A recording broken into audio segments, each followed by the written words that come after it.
How worried should you be about a top running back getting added to the injury report midweek? How do you treat struggling studs when it comes to setting lineups? And is Daniel Jones still about to pop off in Kansas City without his best weapons?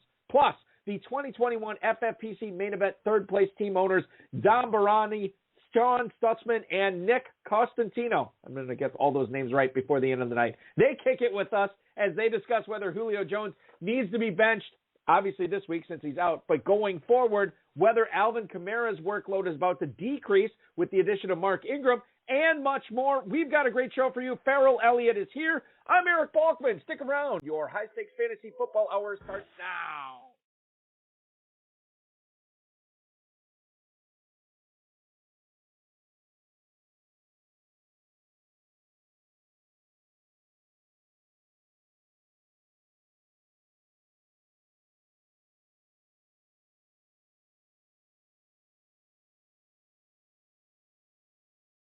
Broadcast live and heard around the world, you are now listening to the most entertaining hour of radio on the planet. Welcome to the High Stakes Fantasy Football Hour, presented by MyFFPC.com, with your hosts Eric Balkman and Farrell Elliott. The High Stakes Fantasy Football Hour is your home for analysis from the best players in the world. And now, because no one else was available, here's Eric Balkman and Farrell Elliott.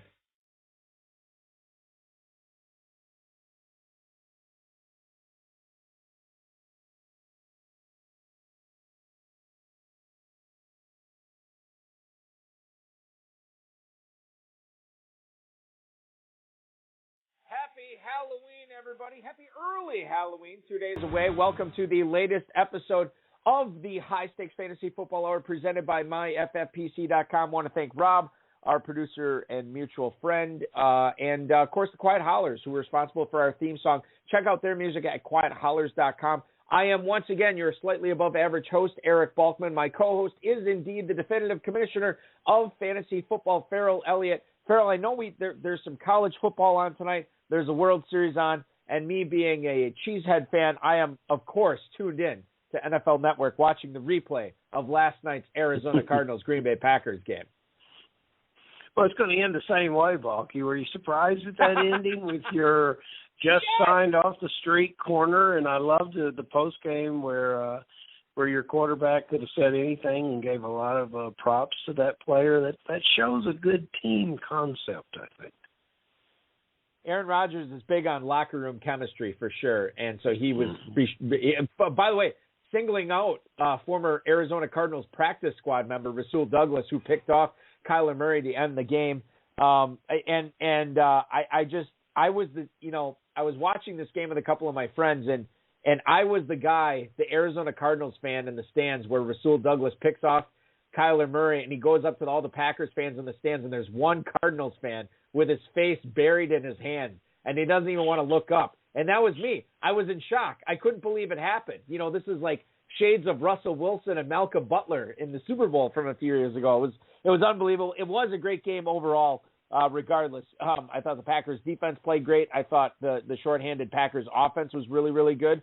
And I thought Arizona made some plays. You know, they kind of got shorthanded with when DeAndre Hopkins had that hamstring issue pop up, and you could tell that it just wasn't the same game plan going forward.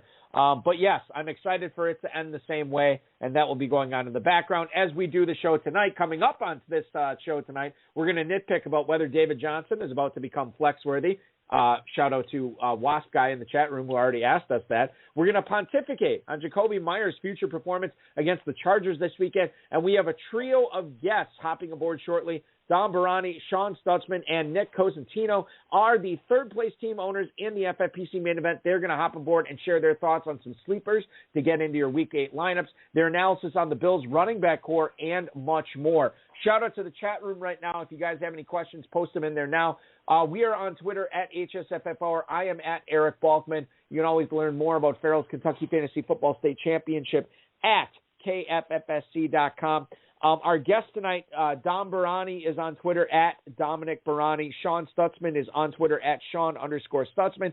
And Nick Costantino is on Twitter at NickCos88. Facebook.com is where to reach us here. Facebook.com/HSFFpower. 347-426-3682 if you want to give us a call. That's 347-GAME-OVA. High Stakes Fantasy Football at gmail.com is the OG way to contact us. If you want to connect with us tonight with any questions, send those questions in right now. We'll try to get to all the chat room questions, tweets, and emails in the fantasy feedback segment later on in the show. Thanks to our audio engineer, my best friend Bryce, and, of course, Rob, who I mentioned earlier, for helping to put together the show tonight. Rotoviz.com/podcast is your home for the Rotoviz High Stakes Lowdown. Adam Krautwurst, this week's guest on there. Adam Krautwurst, the co-host of the Deep End Fantasy Football Podcast, a division of DraftSharks.com. Good stuff from him, and a really fun episode to put together. So check that out, rotoviz.com/podcast. Adam's a good guy and brought a lot of knowledge to the table. He's got a top 20 team in the FFPC main event. If you want to find out how he managed to get it there, listen to that show. Listen to tonight's show because we're going to talk a little bit about what happened last night in the desert. Ian Rappaport says that Robert Tonyan, the tight end for the Packers, suffered a significant knee injury. We have since found out that is a torn ACL. Matt LaFleur said he was sick for Robert Tonyan after he fell to the turf after that non-contact injury. Essentially, it was a contact injury, but there was no contact to the knee. He's out for the year, and it sounds like it's going to be Mercedes Lewis and Josiah DeGuara as the top two tight ends. Josiah DeGuara as the pass-catching tight end of those two. He had 2 catches for 20 yards last night. Farrell, you look at this situation, and everybody in the FFPC is always looking to catch on for that next tight end. Is there any value in Mercedes Lewis or Josiah DeGuara now for those high-stakes players in the FFPC with Tonyan out for the remainder of 2021? Oh, Mercedes Lewis will thrill you with that one-handed catch that he made. But they're going to be very infrequent. Josiah DeGuara, it's fascinating when you look back at last year. His season came to an end, and when he was drafted in the third round, a former Cincinnati Bearcat, so we were very, very familiar with him. I expected him to do some things towards the end of the season, and his season in 2020 came to an end with a similar injury in October. Now he gets his opportunity with the ACL and Robert Tonyan. So, yes, he should be a player that should catch the attention of our FFPC managers. And Balky, if you've got money left in your fab budget, you probably can't spend it in a better place. And this guy seems to do more with potential. He can quickly move into realizing his potential. He did it when he came from junior college to Cincinnati. He did it as he moved through the draft. He was one of those guys that shot up the draft board using the Senior Bowl, using the combine. He said, it's interesting to note he was a 6'2" tight end. That's a little bit out of favor. But I think the Packers made a very, very good move in picking this player. If you want to spend money and you still have some left in your fab budget, maybe you look towards the Chargers' backfield, Farrell, because Austin Eckler is officially listed as questionable against the Patriots this week. Brandon Staley, the head coach for Los Angeles, said that Eckler felt sore after Wednesday's practice, and then he did not practice yesterday, nor did he practice today, which is Friday. Now, the team itself says that they're hopeful that he is going to play Sunday, and you never like to be added to the injury report in the middle of the week. So this doesn't sound like a traditional DNP Friday, which normally if you get a DNP on Friday, you're probably not playing on Sunday. It sounds like he could go. If he can't, Justin Jackson is probably going to be the guy to start in this offense. The Chargers, as I look at the NFL schedule here for Week 8, that is a late game, which is always problematic. Farrell, what's your read on the Austin Eckler situation and how high-stakes owners should be treating it? It's terrible for the game when Eckler doesn't play, and it is your team. That's one of your first-round draft picks that you've been counting on to get better and better throughout this season. So he's a player that will be sorely missed. That writer sort of referred to the backfield as a bit of a jumble, and I don't see it that way. I see these backups as worthwhile players, and they should be rostered and they should be played. You shouldn't look to another team. It's very much like what we experience with Waller going down and Foster Moreau starting. He stepped in. He played very, very well. Joshua Kelly, you didn't mention him, Balky. You hear that expression, catches everything they throw him. Last year, 23 targets, 23 catches from Josh Kelly. And you take a look at Justin Jackson, the numbers have not been impressive and very little work this year. But Justin Jackson in this league and coming off the bench and playing, 6.5 yards a rush in 2019, better than 4.5 yards a rush in 2020. These are good complementary players that can take the opportunity and run with it. And, people will say, well, they've had opportunities, they haven't done much with it. I say they've done a lot better than a lot of young players would have done. If they get this second opportunity with some seasoning, you'll be glad you have them in your fantasy lineup. Moving on to a player you're probably not thrilled to have in your fantasy lineup this week, and this is another guy, Farrell, that got added to the injury report midweek, and that's Corey Davis. He's listed as doubtful to play against the Bengals this Sunday. Davis is going to be, even if he is active, he's going to be catching passes from Mike White since Zach Wilson is hurt. So this is really bad for the Jets skill players all the way around. So far, he's been very impressive so far this season, given the fact that he has been playing with a rookie quarterback. This should open up the opportunity for Elijah Moore, Keelan Cole, Denzel Mims, and more. But, Farrell, I guess I look at the Jets this week against, quite frankly, an underrated Bengals defense. I don't know if I could start any of these pass catchers with any kind of confidence with Mike White throwing to him. Do you like any of them this week? I don't like them this week, and it has more to do with the Cincinnati defense and the way they play. This defense is coming into its own. They're very, very aggressive. They cause receivers a lot of angst as they try to get in and out of their routes due to their physicality. Now, if I had to play one, and that could happen, if you had perhaps stacked Raiders and Ravens and you're in a situation where you're limited, I might look towards Elijah Moore, because when Mike White and Elijah Moore running the scout team plays deep in the depth chart, these two probably have got a connection. Mike White is still to be determined. Dallas gave up on him after giving him a good opportunity. He made his way out of Western Kentucky into the NFL through excellent Senior Bowl play. He had a really good week down there. I guess it was in 2019 now. He was not a disaster in coming in a relief role.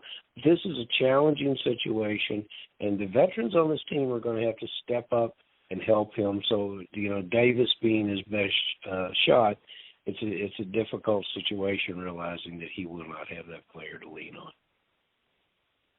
We have our guests coming up in just a minute here, Don Baranyi, Sean Stutzman, and Nick Costantino, going to be joining us, the third-place team in the FFPC main event here in Week 8. Last thing I want to get to before we get to them, Farrell, is something that Hudson Kern-Reeve brought up in the chat room tonight, and that's David Johnson. Aaron Wilson, who covers the Houston Texans for Sports Talk 790 in Houston, said that Houston is actually, quote, expected to feature David Johnson, end quote, following Mark Ingram's trade to New Orleans. Now, David Johnson is going to assume a larger workload this season.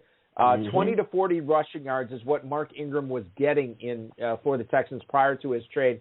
And David Johnson, when he has been the guy, hasn't necessarily been so great for Houston.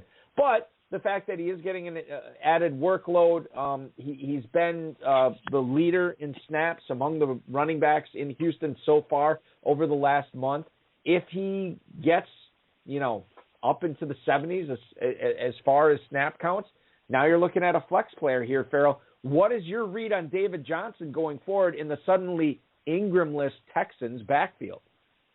I know David Johnson. I've always appreciated him. I wonder, when he was a freshman at Northern Iowa, and he's watching Mark Ingram pick up his Heisman Trophy, and he has aspirations someday of playing professional football at a high level, that if you ever imagined the fact that Mark Ingram would be traded away for a 7th-round draft pick in a couple of years to give him an opportunity to play.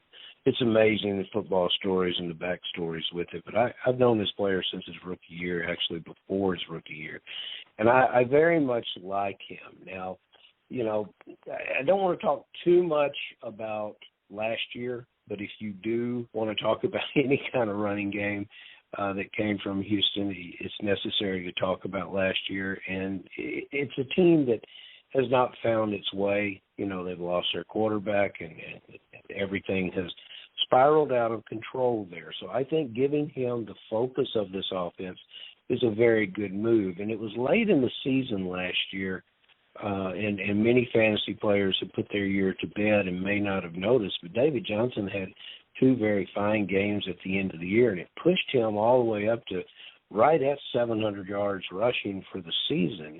And we're dealing with a guy that knows how to catch the ball. And as he ran well late in the year, pushed his average up to 4.7 yards a carry. My point is this player is anything but through. And I watched this player come on and off the waiver wire this year. And anyone that has him rostered, I don't think, especially with bye weeks coming up, I don't think you should hesitate to start him as your number 2 running back, because you'll be getting that kind of volume, and you know, Houston's going to play better ball down the stretch, and he's going to be right in the middle of it. So I'm far from saying that this situation is a lost cause. You know, this is a new situation with a lot of problems. There are only 7 games in their schedule. They've got 10 games left to go, and in our schedule, not as many, but there's still some usefulness for David Johnson moving forward.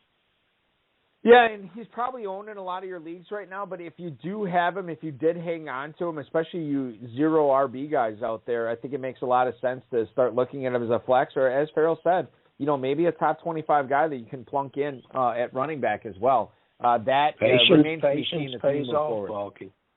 You know, that's right. You are off. totally right. One of the things, and I'll just, as a tease to the high stakes lowdown this week with Adam Krautwurst, he said never drop a running back, because, and you know, which is insane, right? I mean, but if you read between lines there, never drop a running back means these guys are always just one play away from being a bell cow, from being a 3-down back, from being a difference maker, and you always want to have them on your roster. And as I've been placing waivers in the KFFSC throughout the year, I have always erred on the side of caution. I've kept Ronald Jones around against my better interest. You know, players like that, knowing that these guys aren't that far away from being a difference maker. Let me tell you about a difference maker. Nay, not 1, not 2, but 3 difference makers in the FFPC main event right now, ladies and gentlemen. Don Baranyi played his first FFPC league back in 2018. He's taken the leap from perennial home league contender to high-stakes redraft and dynasty hopeful. The pandemic last year only helped escalate his passion for fantasy football teams. You'll find him on his Discord server during the football season talking strategy with his closest confidants. One of those guys is indeed Sean Stutzman. He joined his first FFPC league back in 2019. This is his second year in the main event, working with both Dom and Kaz. Who is Kaz? Well, let me tell you about Kaz. Kaz is Nick Costantino, who is in his second year in the FFPC. He's been managing fantasy football teams for the past decade and a half. Joined forces with Baranyi and Stutzman in higher stakes leagues and teams. And one of those teams currently sits in 3rd place overall in the FFPC main event as we head into week 8. Please welcome into the program Dom Baranyi, Sean Stutzman, and Nick Costantino. Gentlemen, welcome into the program tonight. The first question is for all of you, and Dom, I'm going to pitch this to you first. We're going to talk fantasy football with you. In fact, this could be kind of an extended interview because we have 3 guests on tonight, which is awesome. But Dom, can you tell us what you're doing for a living when you're not playing so well in the FFPC main event? And then when you're done, Sean, go ahead, and then Nick right after Sean. Well, sure, Balky. Thank you again. That was a hell of an intro. Glad to be sir. here. My name's Don Baranyi. We'll try to keep this from dragging on too much with some succinct answers. But I am an accountant by day, CPA by schooling and training. I've recently moved into a systems role where I'm working with accounting information systems for a publicly traded company here in Buffalo, New York, where I was born and raised. Yeah. I'm Sean. Thanks for having us on, Balky. Appreciate it. I am in car sales. Been doing that for about 5 years. Play a little poker on the side. A little bit better than break even, so I enjoy that for some fun. And this is Cost. Nick, are you there? Nick. Yeah, go ahead, Cost. Yeah. Sorry, go ahead, Cost. Yeah, so outside of my favorite thing to do, which is coaching football, I like to also play poker. I got a few different groups of friends that we get together and play some home games, and I crush my friends pretty good in that, so that's always fun. Poker players and Bills fans, Farrell. This is a good group of great guys we got on the show It's never tonight. a group that I would like to hang out with better, Balky. Now, there's a lot of brain power going on here, and I think that I think the answer here, and the fellows said that they weren't going to spend a lot of time, they weren't going to drag things out, which allows me to get into one of my stories, which means that I'll start dragging things out. And Hudson Kern-Reed, by the way, it was great that he could be here to ask a question, but he should be in the stands over at the stadium trying to push his Cornell team in front of Princeton. Princeton had like a 4-touchdown lead on them. Maybe he was there earlier and left. But this is great because I got to tell you guys, my father served in World War II, and he didn't tell me much about the military world, but he would tell me these great stories of these Italian guys that he served with. And and I was so jealous because growing up in West Kentucky, we didn't have any Italian guys. So I'm listening to these stories, and I think it's wonderful. I look in popular culture, and the Italian guy is always the sharp guy. He's got things going on. He seems to have all the great lines, all the great roles in the movies, but I don't know any of them. And now I bring my attention as I start looking at things. I think, well, who's the first NFL player that I ever met? It's an Italian guy, Babe Baranyi. He's the guy that Bear Bryant used to launch his offense at Kentucky before he took it on to bigger things at Alabama. And then I say, well, I'm a baseball historian. The 27 Yankees, all they do is talk about Ruth and Gary. But, Tony Lazzari, he was the guy that made things work. When Italian Americans back then, they didn't get necessarily all the greatest opportunities. But Tony Lazzari was the key to that team. And I think about when I started as a player agent in the NFL, my first year group, I went into the draft with a guy named Monaco, a guy named Tripoli, and a guy named Chicolo. So I'm thinking exactly about Sean, because I think you should be like the 27 Yankees. You should be like my dad in World War II. You should be like Bear Bryant. You should be like me as a young agent. If you want to experience some success, most importantly, be like Sean, and surround yourself with a couple of Italian guys and go win. Because I think that's what's going on right here. And I've got lesser fantasy football questions that I could ask you, and I'm going to get to one right now. But I really think that's the key to success, and, I'm going to keep my eye on that. But I've also been keeping my eye on the Denver Broncos, fellas, and you guys drafted in the 6th round Javonte Williams. Now, I drafted him in the 6th round a couple of places, but I can't even get to 3rd place in my league, and you guys are 3rd overall.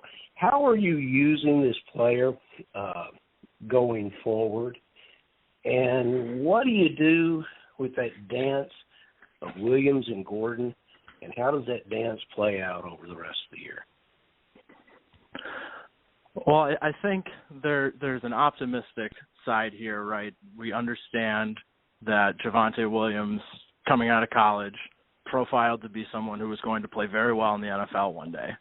He comes into a situation in Denver with a well-established veteran teammate who, while some might discuss and is easily talked about as perhaps being on the cusp of being washed out, he clearly hasn't played that way.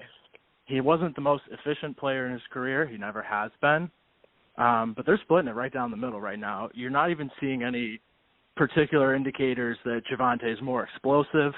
You're seeing 50-50 sharing the plays. I don't know that I expect that title shift to happen where Javonte takes over this backfield this year. Keep in mind, too, Melvin Gordon's only under contract through the year, and I think some of these teams are wisening up to their usage younger running backs and just understanding when it's best to split these guys, right. Not force them into a role they're not ready for yet. And well, like I said, he seems to be the last missing piece to this third place team's puzzle. I can't say I necessarily expect that to be the case yet this season. Okay, so Sean, let's switch this over to a different position here. Tyler Boyd, wide receiver. You guys got him in a few of your leagues. This is a guy that I love. Yeah. Pretty much, I've loved his whole career. He just always seems to be undervalued. To me, he struck me as an undervalued guy again this year, and he came off pretty good to start the season. Not so much lately. So how do you handle starting a guy who has been, quite frankly, a stud semi-recently, but he's been so sporadic so far, including some pretty bad weeks the last couple weeks? What are you guys doing with him, Sean? Well, so we were pretty high on the Bengals pass offense to begin with at the beginning of the year. That was one of our focuses. We were trying to make sure we had decent amount of shares of all three pass catchers there, Chase, Higgins, and Boyd, just because the volume, we thought the pass volume was going to explode with Joe Burrow coming back for a second year. We kind of expected that offense to take off, and it has, but it's kind of left Boyd in the dust a little bit. Generally, the way we look at it, and the way I'm looking at it anyway, is I think Boyd is a guy that you can pretty much leave on your bench if you have any kind of reasonable replacement player for him at this point, just because I don't think the target volume is going to be there for him in the long run. He's almost, I approach him almost like a handcuff to those two top receivers in Cincinnati. If one goes down, Boyd becomes a little more playable. But luckily for us, our ownership of Boyd actually is in a lot more of our best ball leagues, which works out pretty well, so we don't have to worry about that decision too much.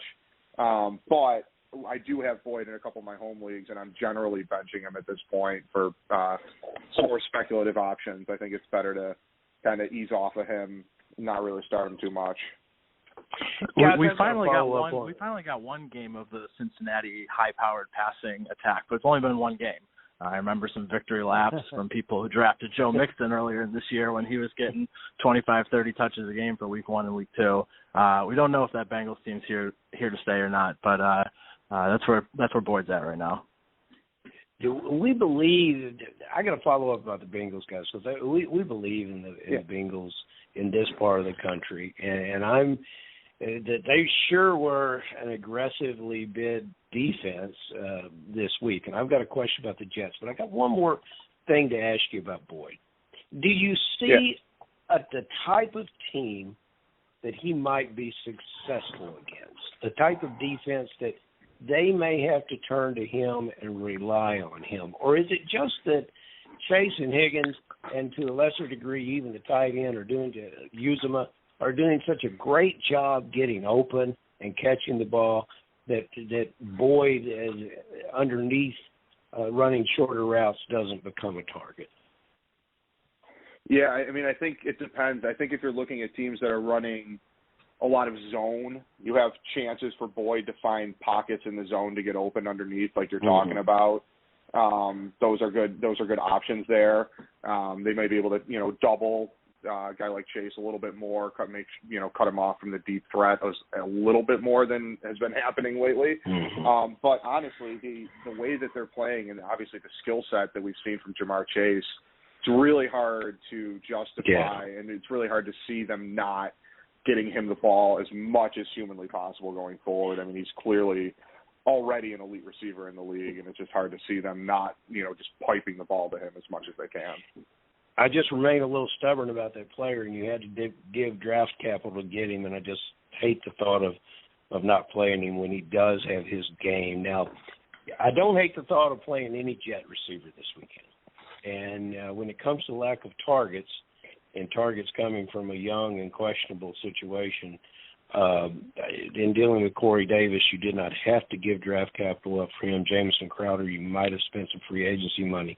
It's not going to happen this weekend, but assuming that we don't get Wilson back at quarterback for the Jets, and even when and if we do, what's the future for Davis and any other wide receiver that you see with the Jets? And is a spot start, or do you still treat him like a number one receiver who's going to get his opportunities?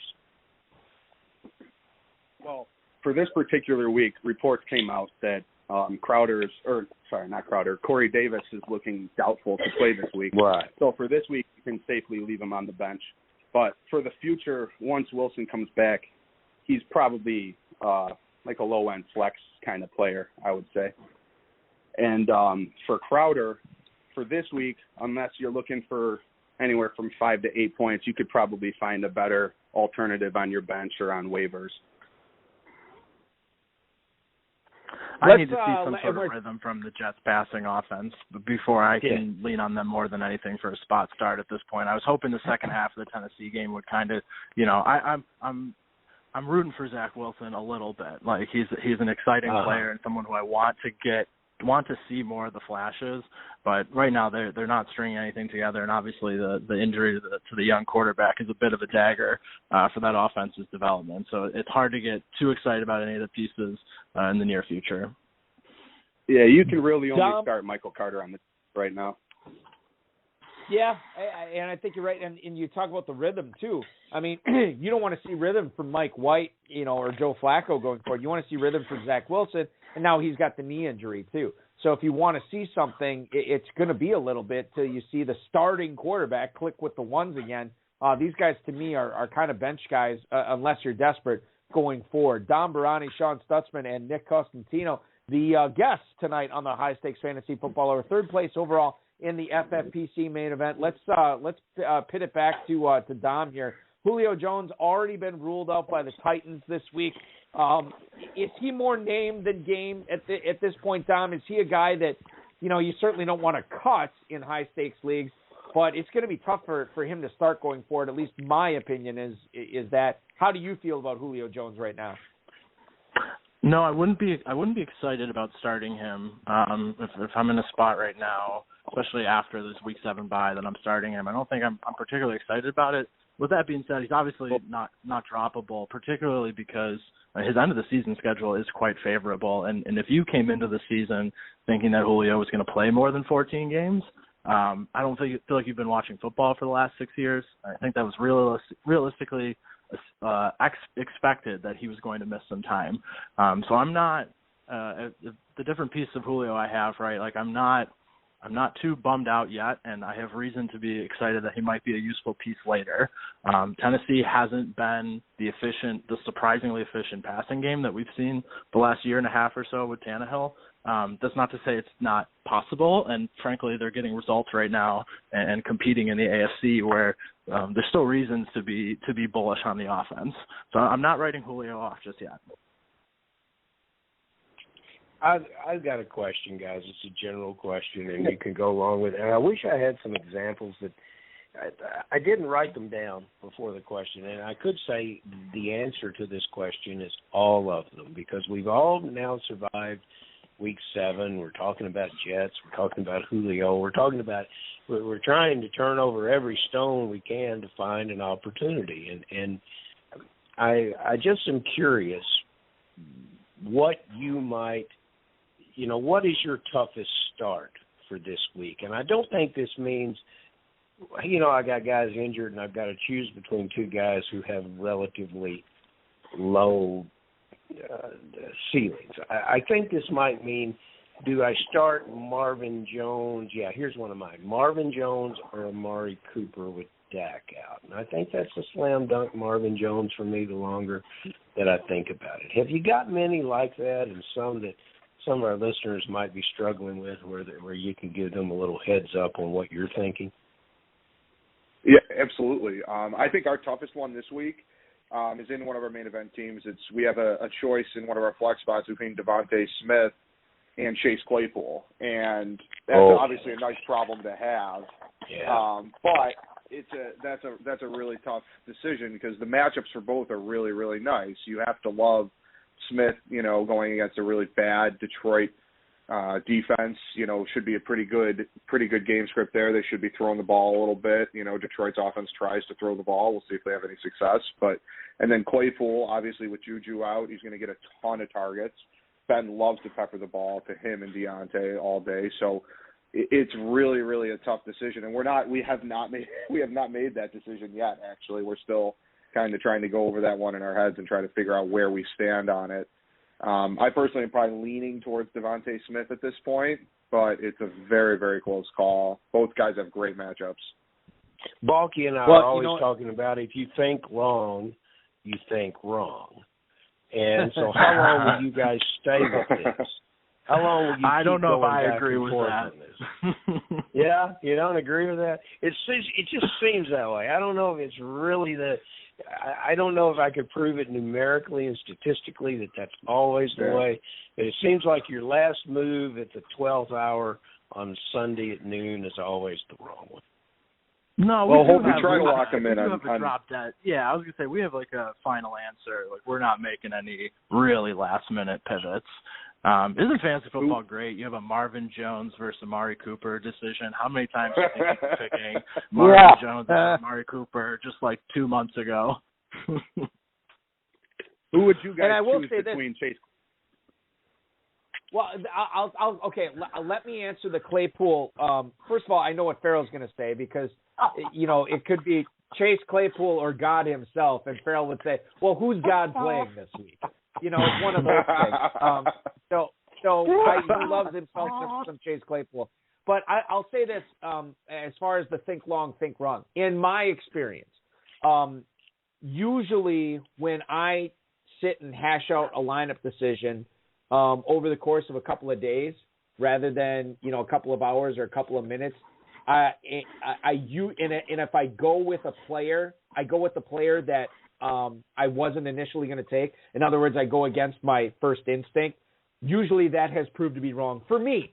And that's why I always say think long, think wrong, because for me, it's usually my first instinct is batting much higher than if I overanalyze it. That's just been my personal experience. It's different for everybody. As far as Chase Claypool and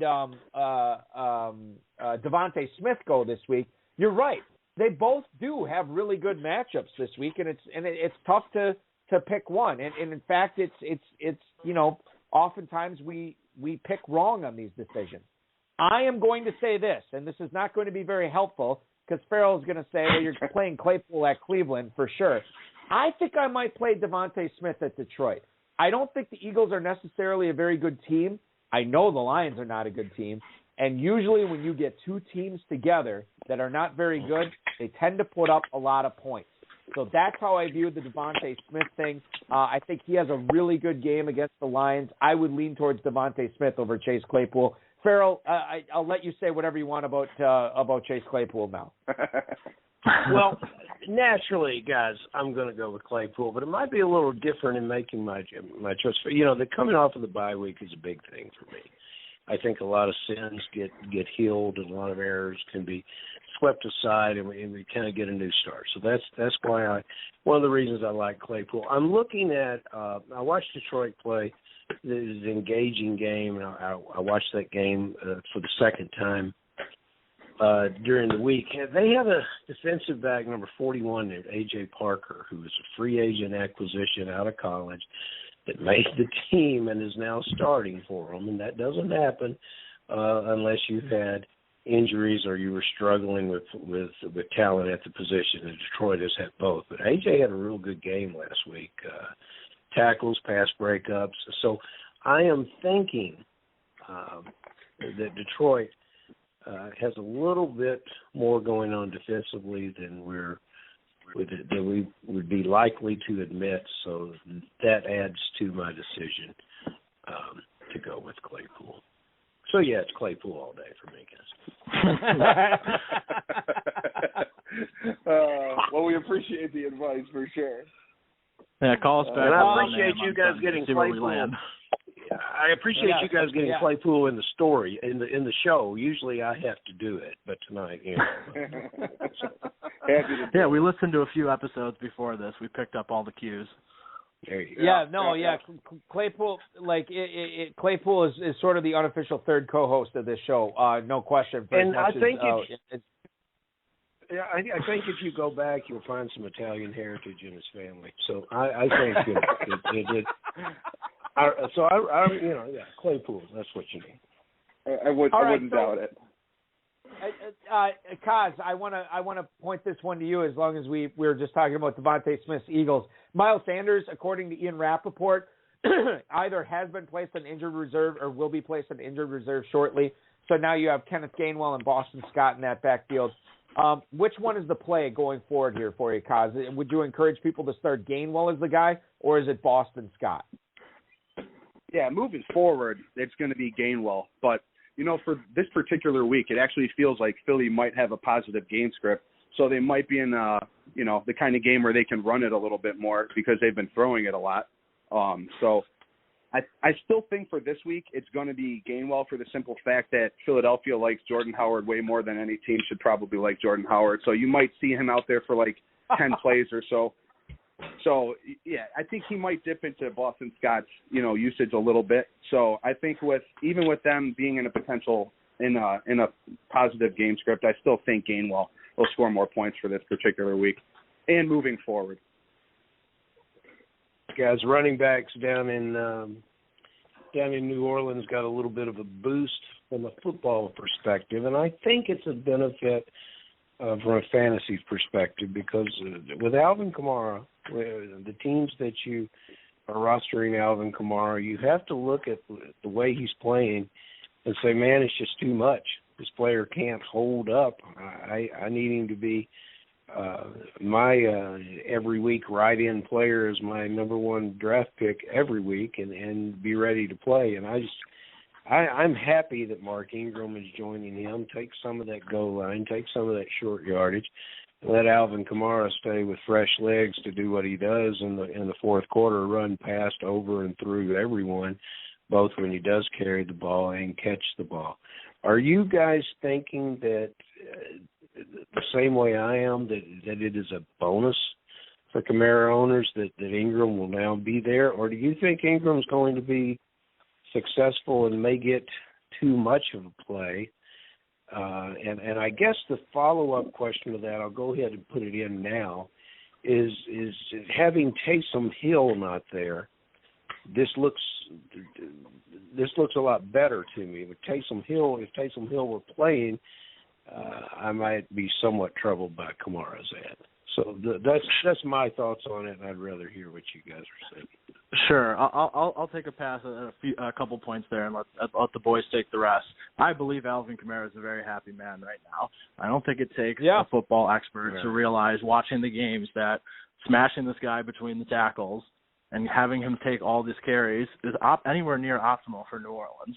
I wouldn't let the bias of the fact that Ingram, left this team, got cut from this team, dissuade you from realizing this is a good situation. This is a good football move for the New Orleans Saints. So I think this will be a net good thing for Kamara. I'm sure there will be some vultured goal line work that people will be salty about from time to time.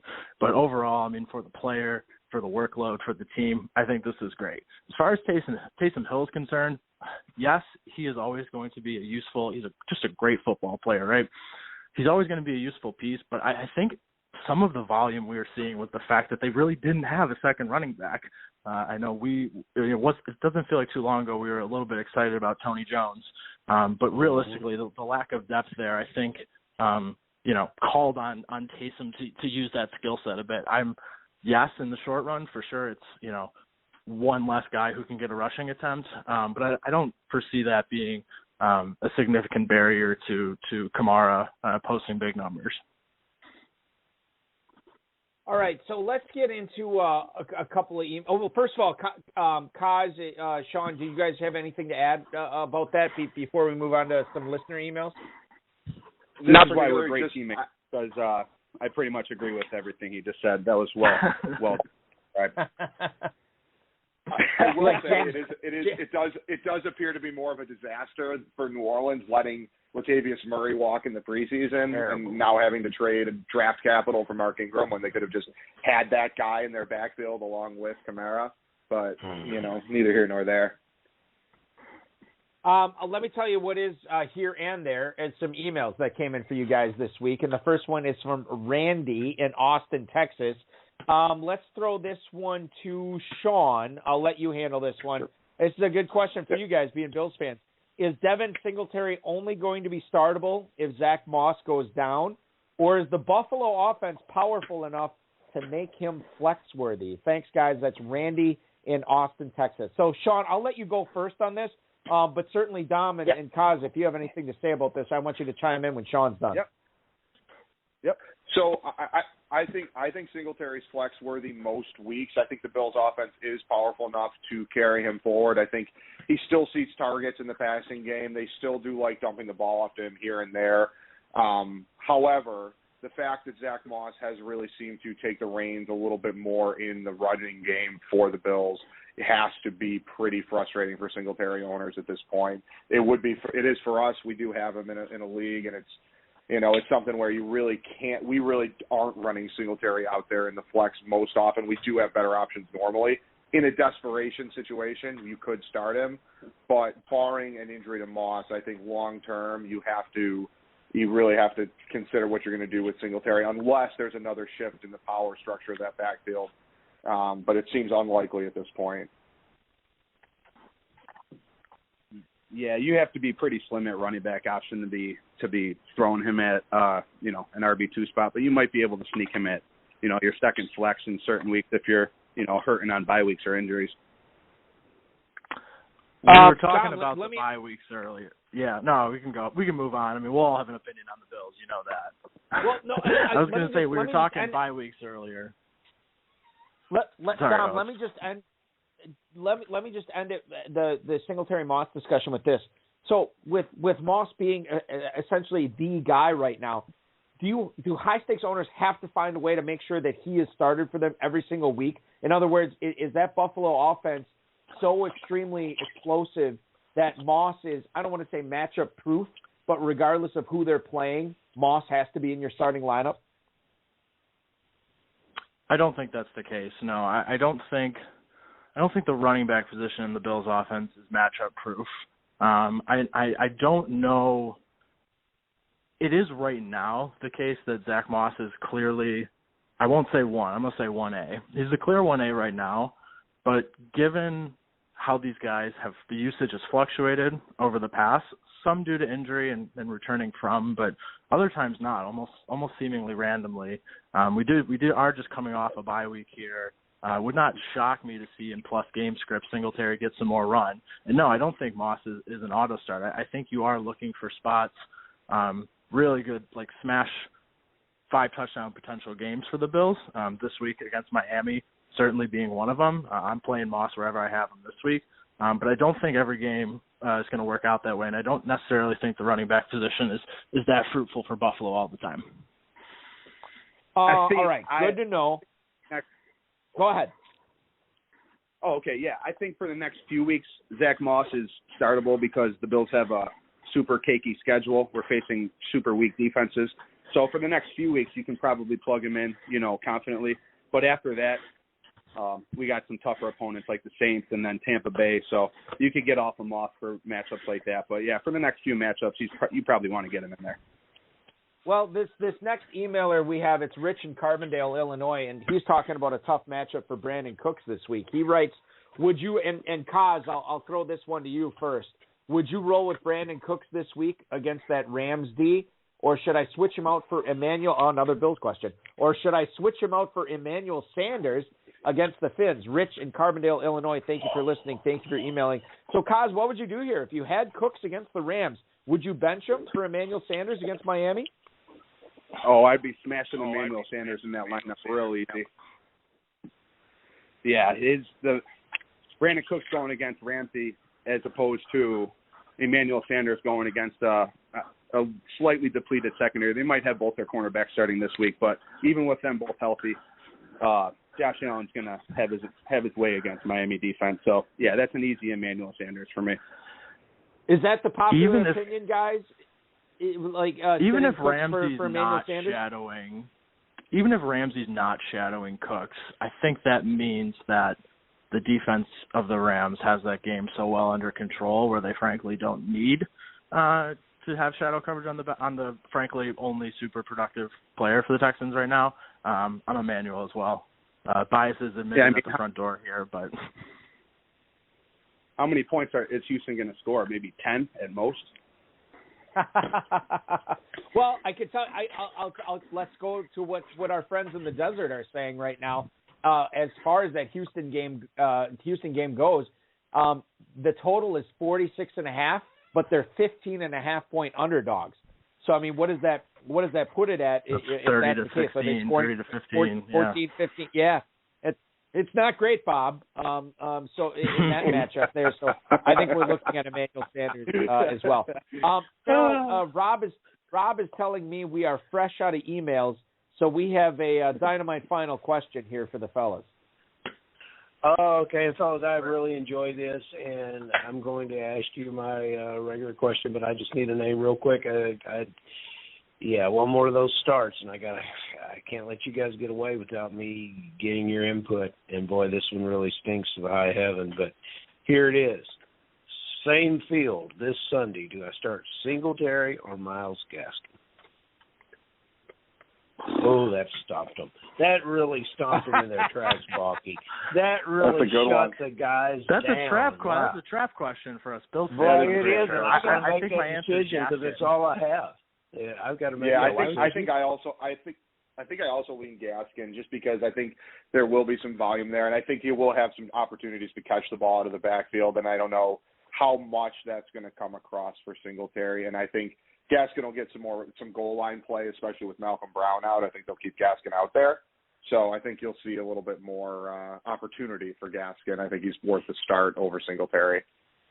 Thank you, guys. That's a wonderful contribution, as well as the term that will live on in my lexicon for as long as I live, and I will use it often. Super cakey. I like that. Super cakey is something that I'm going to go forward with. I wish that my early round draft picks had provided me super cakey, easy decisions, but it hasn't been that way for me week in, week out. And, you feel like, you got to start them. Is there one early round draft pick this week that people will put in their lineups and you guys will love it if you're playing against them because you don't see production? And then please give me a sleeper and that we can count on, that we can live with, that we can be so proud of ourselves. I've got a couple in mind, and I hope that they line up with yours. Who wants to take it first? I'll go Tom, first. go ahead. I this week I feel I'm not a big fan of DK. I think DK Metcalf's going to struggle. Obviously the quarterback situation there is not great, so I'm a little lower on DK this week. If I see we're against him, I feel like we got a good chance to see a dud there. And then as for a sleeper, I'm high on the Pat Freiermuth bandwagon this week. I think the target share is going to be way higher. If you need a tight end, I think he's the way to go, especially if you're streaming tight ends. He's a really good option. I like the Freiermuth call for sure. My co-host for my local fantasy football show here in Northeast Wisconsin also said DK Metcalf, temper expectations there. Geno Smith, and not to mention, they're at home against the Jaguars, too. I mean, that could be an Alex Collins, DJ Dallas, whatever, Rashad Penny type game, too. So I think that goes without saying that you got to temper expectations on DK Metcalf. All right, guys, who's next? Who wants to go with their bust and sleeper next?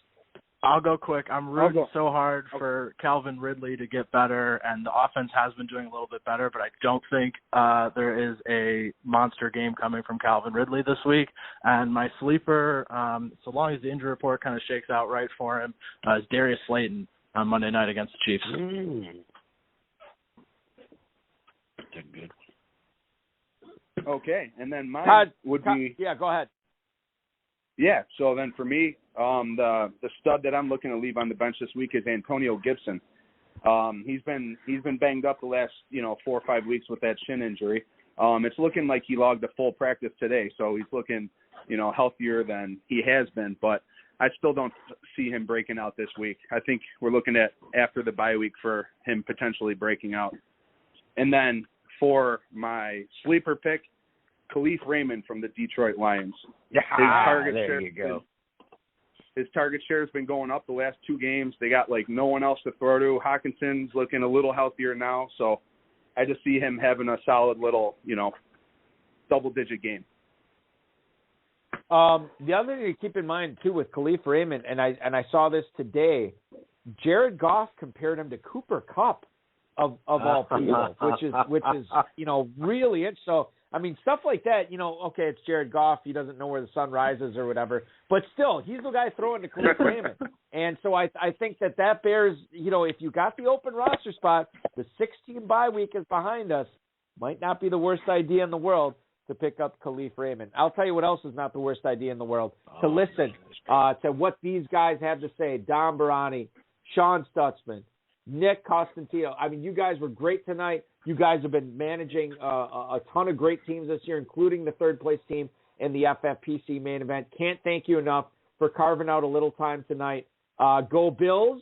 I expect to see you guys smashing through some folding tables in Orchard Park here coming up in the next couple of weeks. Can't wait to see that.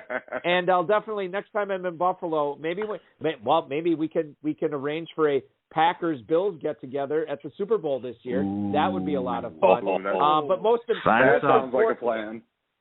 Most importantly, I wish you guys nothing but the best of luck trying to cash that $500,000 in the FFPC main event this year. You have been great. Thank you so much. Enjoy your weekend. Happy Halloween, and we'll talk soon. Thank you so much for having me. Appreciate it. Thank you, fellas. Awesome. Invite us again there for. Yeah, we will. We will. Listen, we're gonna.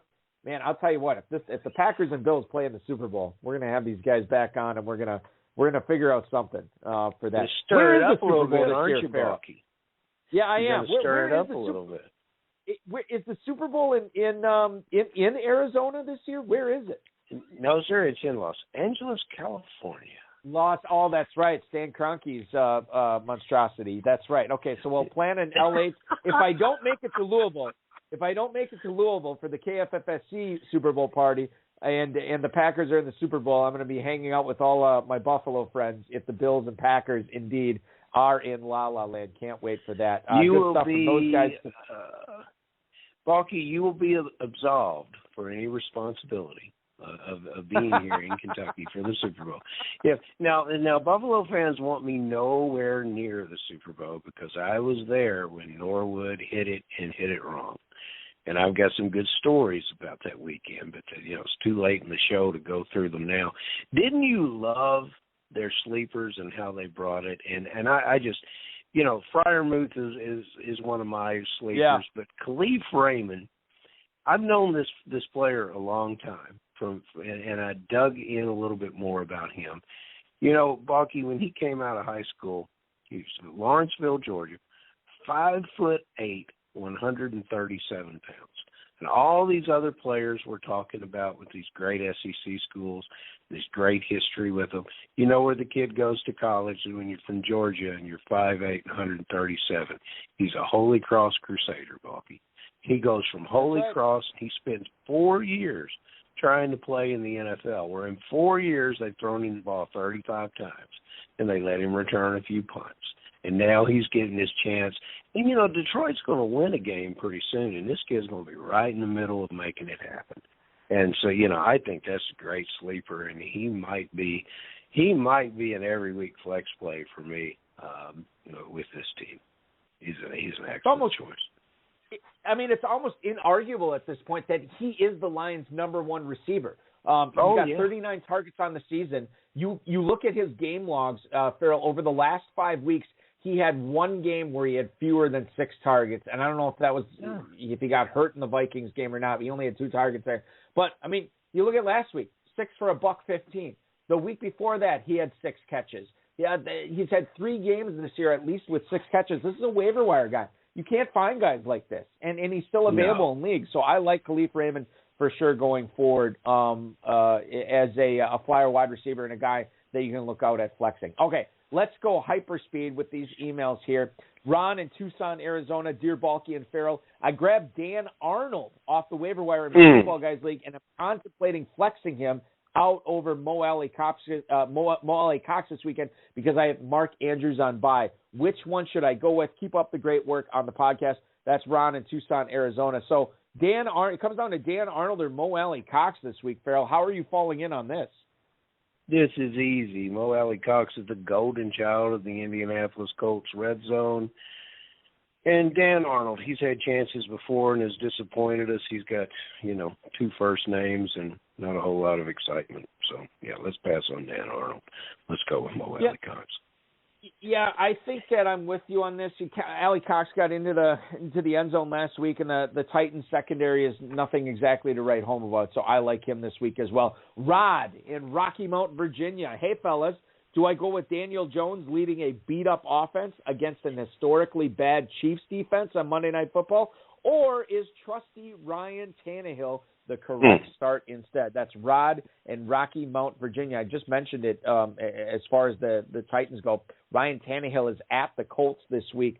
So, Farrell, where do you fall in on this? Tannehill or Daniel Jones against the Chiefs? I think you can trust Ryan Tannehill to flirt with 15 or 16 fantasy points for you. You can trust him to hand the ball to Derrick Henry. If you've got Daniel Jones on your roster, chances are you had him there because you have Lamar Jackson. And so this is the reason you had him there all year, and you need to play him. It's going to be a roller coaster at times, but Daniel Jones will come into his own, and he has players in this game that will step up and support him. I'm not sure what's happening there at the running back position, but I don't think it matters because both of these guys, Barkley returning from injury in a limited role, Booker playing, will give all the help that Jones needs to support that passing offense. Another one of my sleepers here is Dante Pettis, who turned in a great game last week. Daniel Jones all the way. This is an easy choice for me. Yeah, and I'm with you on that, too. I mean, the secondary can't cover anybody. We've seen Daniel Jones do it with his legs as well. And there's a chance Sterling Shepard could actually be active for this game as well. We will check that out. Colts have an underrated defense, too, so I'm gonna roll with Daniel Jones there with you as well, Farrell. All right, Josh in Miramar, Florida. Do you think the Jets will run the ball more with Michael Carter this week with Zach Wilson out? I could go with him or Melvin Gordon against Washington. What would you guys do? Thanks so much. That is Josh in Miramar, Florida. Josh, thank you for listening. Thank you for emailing Michael Carter or Melvin Gordon this week. This is interesting, too, because Melvin Gordon's been ceding more and more touches to Javonte Williams here going forward. Michael Carter seems to be the guy that is going to be the lead guy in that backfield. Tevin Coleman, once again, out this week with the injury. Farrell, are you feeling good enough to start Carter against the Bengals defense over Gordon?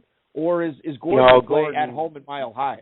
Gordon's my easy choice here. Gordon, you think that he is ceding rushes, and I think that too, but it's still about 55 to 45 Gordon in the carries for this team. And this is just what the doctor ordered Washington Football Club for Melvin Gordon. He can catch it, he can run it, he can do exactly the way he terrorized certain teams in the AFC West.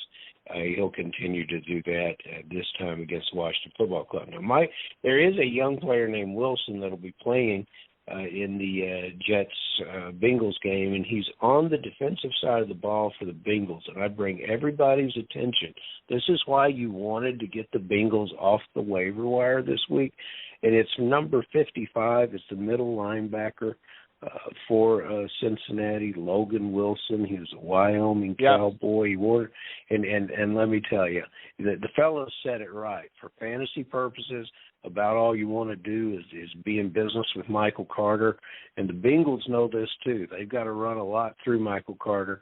Carter might do some fantasy scoring this weekend, but I believe it's all going to be catching the ball, not running the ball because of Wilson.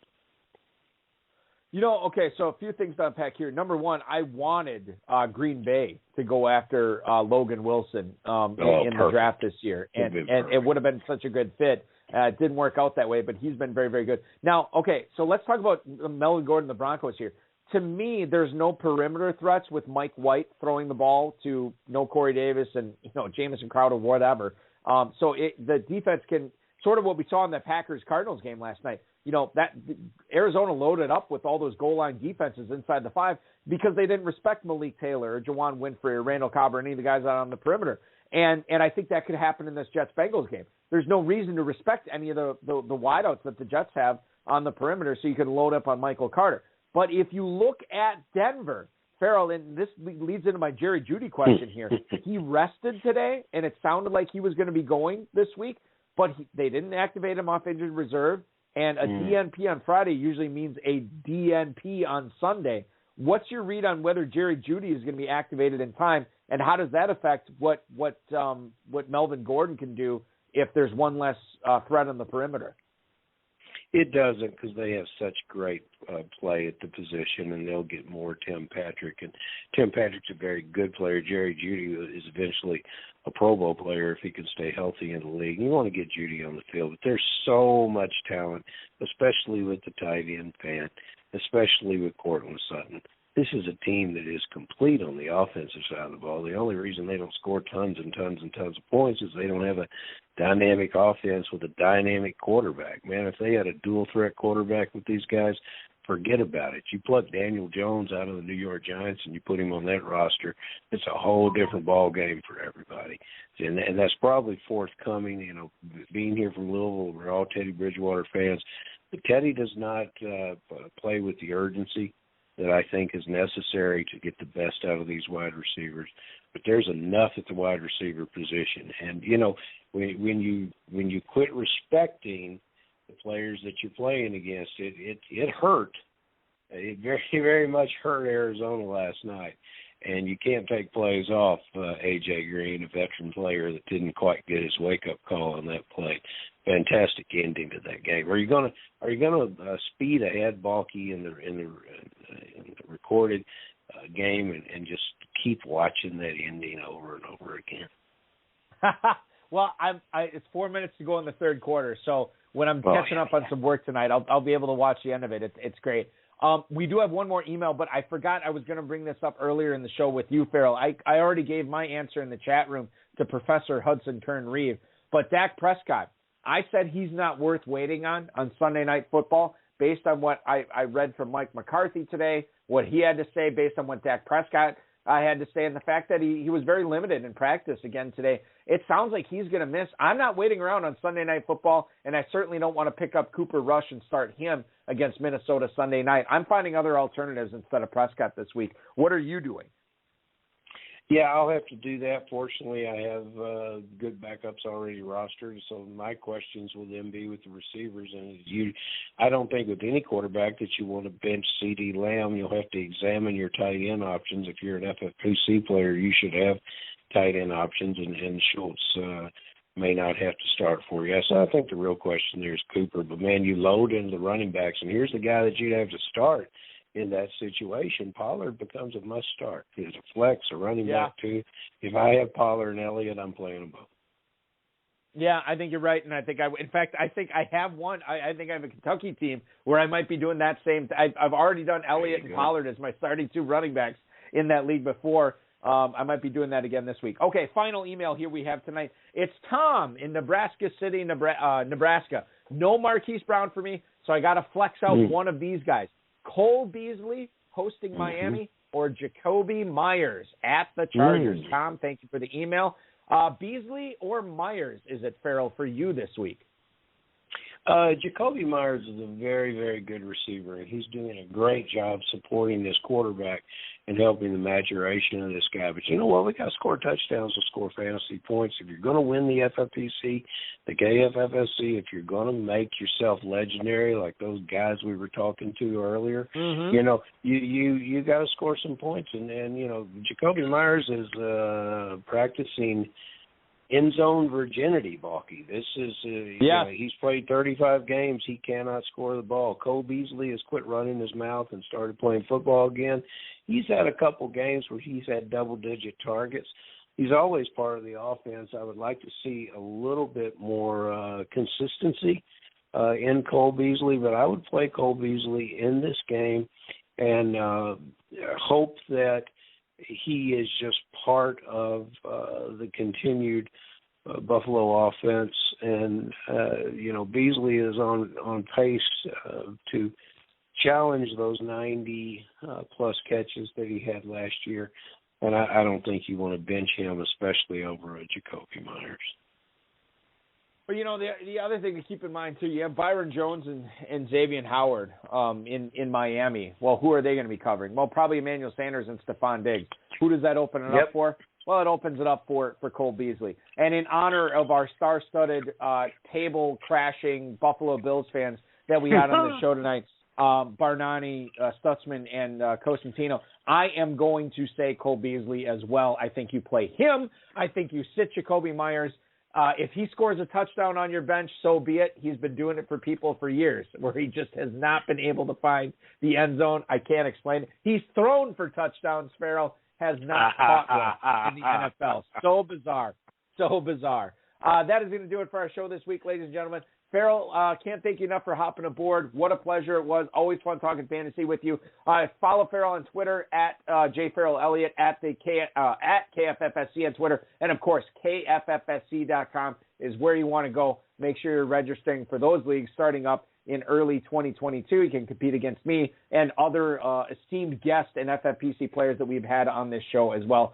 Farrell, happy Halloween, and be safe, make good decisions. And we'll do this again next Friday when we are in November, my friend. See you, Valky. See you then. Farrell Elliott, the commissioner of the Kentucky Fantasy Football Players Championship, my co-host with the most on the program tonight. This completes tonight's broadcast. I want to thank Don Baranyi, Sean Stutzman, Nick Costantino, Farrell Elliott, the FFPC, Rob Bryce, and, of course, each and every one of you. Want to remind everybody to check out rotoviz.com/podcast for the latest episode of the RotoViz High Stakes Lowdown. It's myself and Adam Krautwurst from Draft Sharks, as well as the co-host of the Defend Fantasy Football podcast that he does with Mike Shope as well. Fun little broadcast tonight on the HSF Hour. And that was a fun broadcast on RotoViz as well. So make sure you're checking that out. We will be back next Friday at 10/9 Central. I hope everybody has a very happy and safe Halloween. Hopefully the ball bones. This has been another episode of the High Stakes Fantasy Football Hour, presented by MyFFPC.com. It was broadcast live and heard around the world. Balky and Farrell will be back next week with more analysis, interviews, and advice from guests much smarter than they are. Thanks for listening, and we'll talk with you again next week.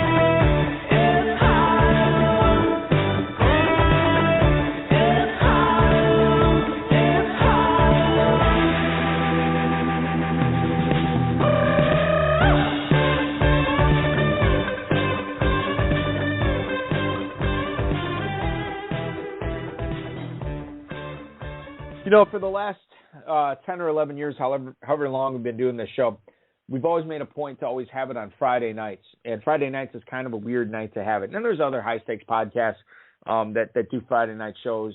Chasing the Helmet, I think, is a very popular Friday night show. We had Red versus Blue for a long time doing a Friday night show. But Friday nights, it's sort of your own night, right? And I'm always fascinated with what people do after the show. We wrap this up at 11 o'clock Eastern time every Friday night, and I always wonder what people are doing after, and it's always compelling to find out in the chat room. I, personally, am watching the replay of the Cardinals-Packers game on NFL Network.